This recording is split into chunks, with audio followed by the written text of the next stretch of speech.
वर्तमान बड़ खबर दिग परिवर्तन कला बात्या विपर्यय से पाकिस्तान नुहे भारत में लैंडफॉल एने येलो वार्निंग जारी करिछि भुवनेश्वर स्थित आंचलिक पाणीपाग विज्ञान केन्द्र। चलतु जानिबा भारत एवं ओडिशा उपरे कोन रहिछि यार प्रभाव केउ केउ राज्य को सतर्क सूचना जारी करा जायछि ए संपर्क रे संप्रयोजन जानिबा चाहुतले वीडियो को शेष पर्यंत देखंतु। जदिओ आपण माने नुआ वीडियो देखुछंती पूर्वरु हम चैनल के सब्सक्राइब करनांती तबे निहाती चैनल को सब्सक्राइब करिया सहित पाखरे आस्तुवा बेल आइकन को दबाई दियंतु।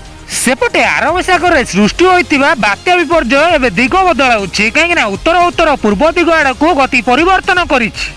सेहीपरि सीधा पाकिस्तान रे माड़ हेबा परिवर्ते भारत आड़कू मुहाउछि काहेकि गुजरात रो अहमदाबाद रे बात्या विपर्ययटी लैंडफॉल करियो बोली पूर्वानुमान करा जाउछि। एहीपरि घूर्णिबलय जोगु देशर अनेक राज्य रे वर्षा पवन जारी होइछि। सेहीपरि पाणीपाग विभाग सूचना अनुसार आज जून 13 तारिख अर्थात आज भारतर केरल, कर्णाटक, गोवा, कोंकण, अरुणाचल प्रदेश, आसाम, मेघालय रे प्रबल वर्षा होई पारे।